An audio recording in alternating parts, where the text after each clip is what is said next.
Now we'll see its type. So the complex permanent tissue are two types. First one is xylem and the second one is phloem.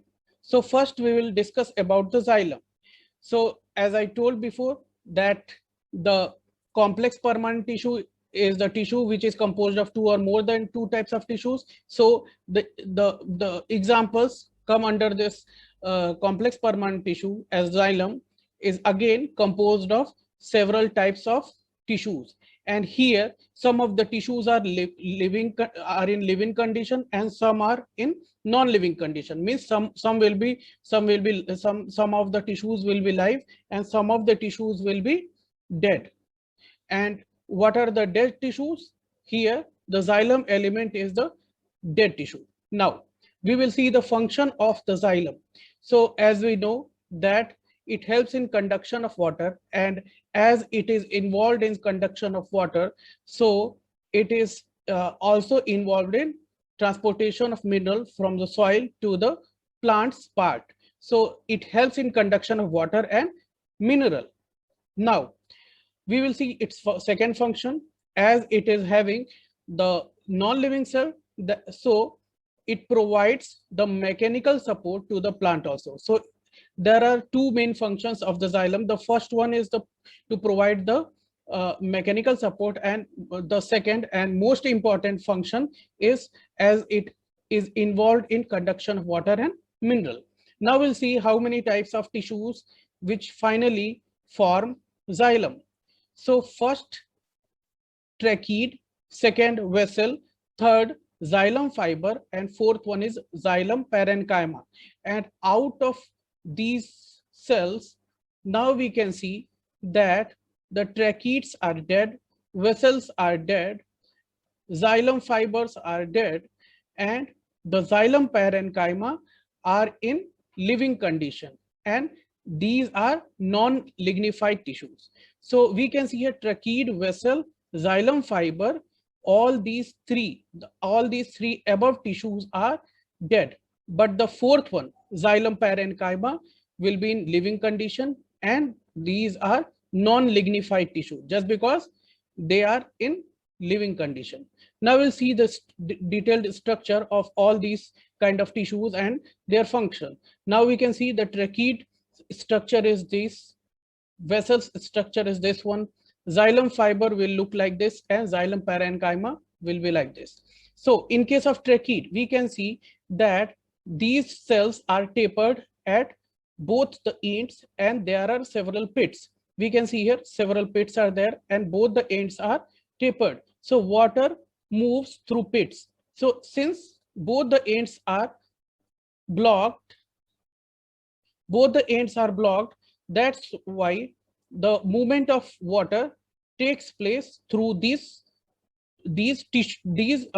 openings, which is generally called as pit. Now we'll see the second kind of tissues under this xylem is vessel, and vessel is the tubular structure, and both the ends are open, and several of the vessels are arranged end to end, and water moves along the axis of the vessel. Now the xylem fiber. Now we can see xylem fiber is the long spindle shaped structure, and its main function is to provide the mechanical strength. Now the fourth type of tissue present in the xylem is xylem parenchyma. We can see here these are the cells. Since these are the living cells, that's why we can see a proper nucleus along with the cytoplasm. So these are having nucleus as well as the living parts along with the cytoplasm. So its main function is to store the food, and it helps in lateral conduction of water. So altogether, they will be involved in the conduction of water and to provide the strength.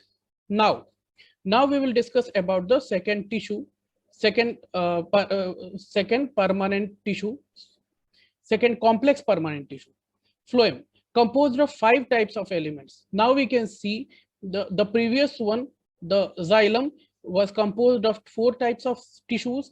Now we can see here that a total of 5 kinds of tissues are there. First one is sieve tube, second sieve element, third companion cell, fourth phloem fiber, and fifth one is the phloem parenchyma. Now we can see out of these five, only fourth one, phloem fiber, is dead, and rest of the tissues are in living condition.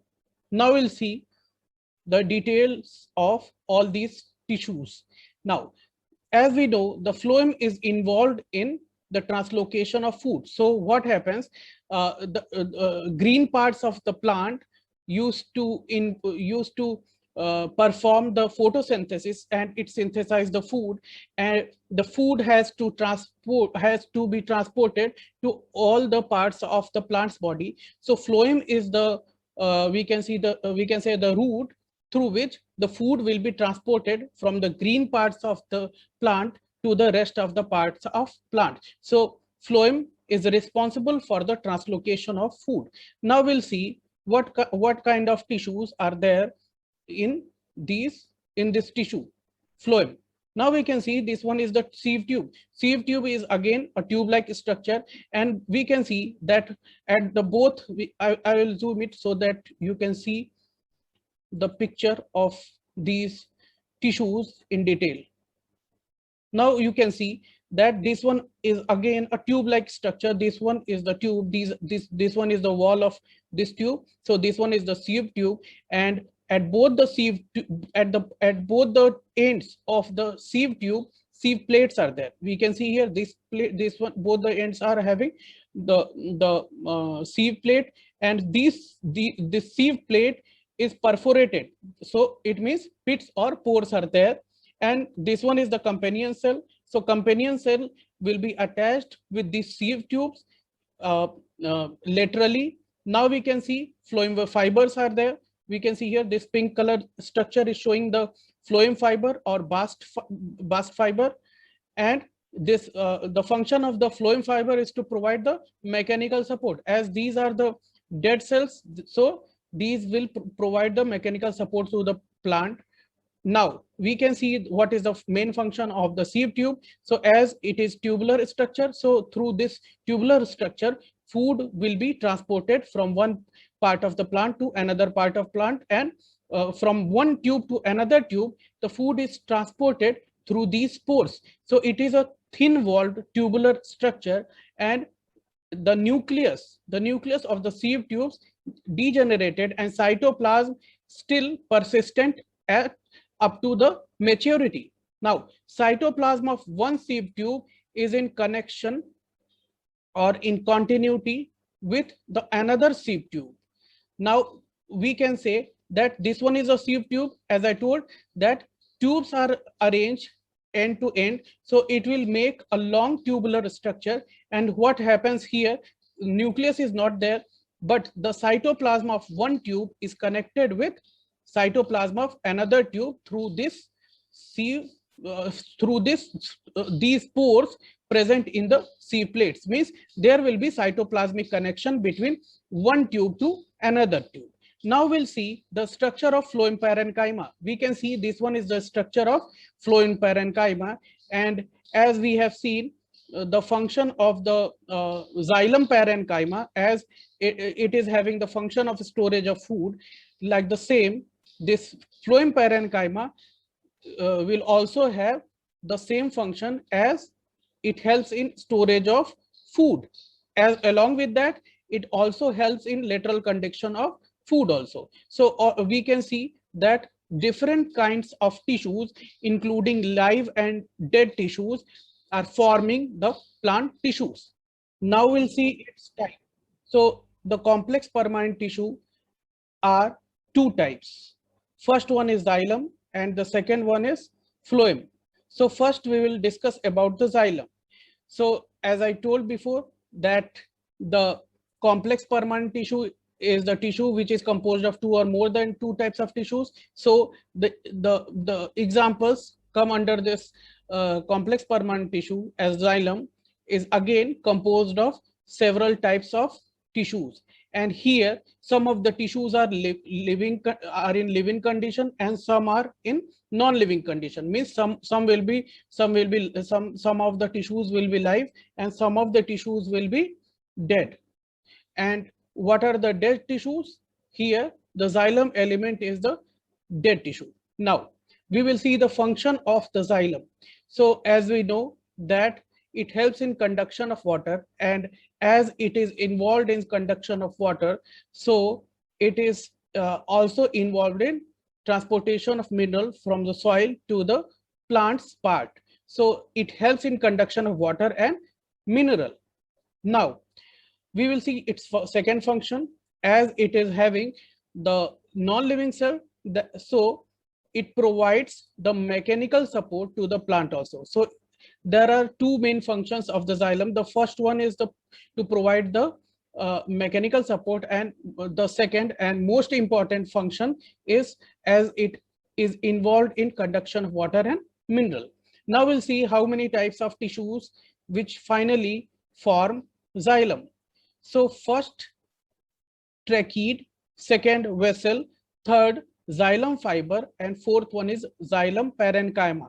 And out of these cells, now we can see that the tracheids are dead, vessels are dead, xylem fibers are dead, and the xylem parenchyma are in living condition, and these are non-lignified tissues. So we can see here tracheid, vessel, xylem fiber, all these three above tissues are dead. But the fourth one, xylem parenchyma, will be in living condition, and these are non-lignified tissue just because they are in living condition. Now we'll see the detailed structure of all these kind of tissues and their function. Now we can see the tracheid structure is this, vessels structure is this one, xylem fiber will look like this, and xylem parenchyma will be like this. So in case of tracheid, we can see that these cells are tapered at both the ends, and there are several pits. We can see here several pits are there, and both the ends are tapered. So water moves through pits. So since both the ends are blocked, that's why the movement of water takes place through these openings, which is generally called as pit.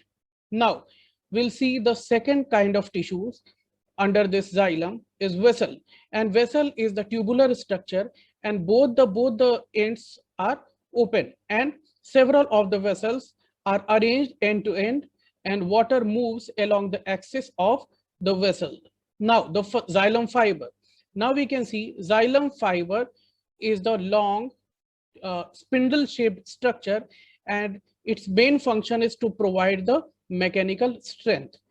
Now the fourth type of tissue present in the xylem is xylem parenchyma. We can see here these are the cells. Since these are the living cells, that's why we can see a proper nucleus along with the cytoplasm. So these are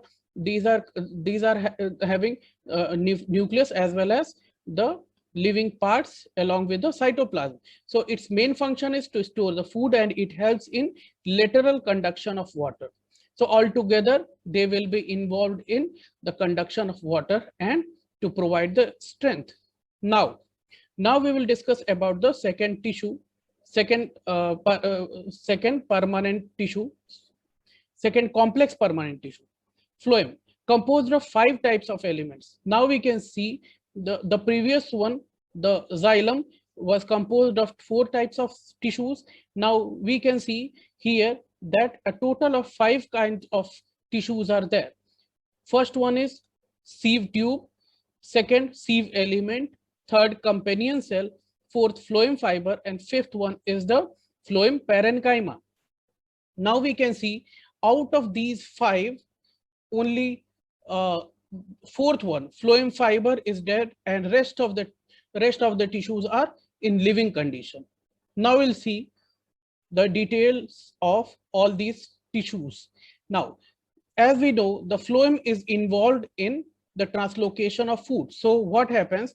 The green parts of the plant used to perform the photosynthesis, and it synthesizes the food, and the food has to be transported to all the parts of the plant's body. So phloem is the we can say the route through which the food will be transported from the green parts of the plant to the rest of the parts of plant. So phloem is responsible for the translocation of food. Now we'll see what kind of tissues are there in this tissue, phloem. Now we can see this one is the sieve tube. Sieve tube is again a tube-like structure, and we can see that at the both, I will zoom it so that you can see the picture of these tissues in detail.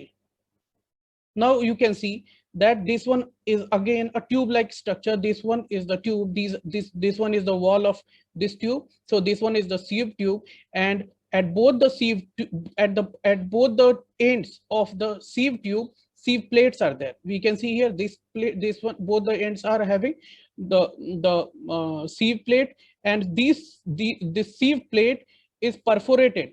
So it means pits or pores are there, and this one is the companion cell. So companion cell will be attached with these sieve tubes laterally. Now we can see phloem fibers are there. We can see here this pink color structure is showing the phloem fiber or bast fiber, and this the function of the phloem fiber is to provide the mechanical support, as these are the dead cells. So these will provide the mechanical support to the plant.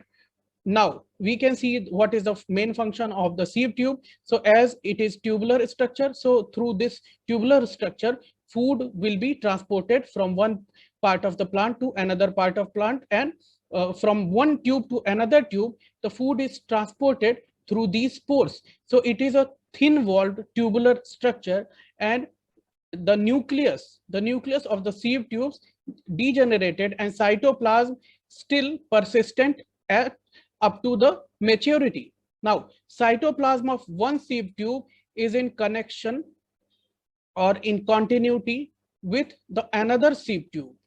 Now, we can say that this one is a sieve tube. As I told, that tubes are arranged end to end, so it will make a long tubular structure. And what happens here, nucleus is not there, but the cytoplasm of one tube is connected with cytoplasm of another tube through this sieve, these pores present in the sieve plates. Means there will be cytoplasmic connection between one tube to another tube.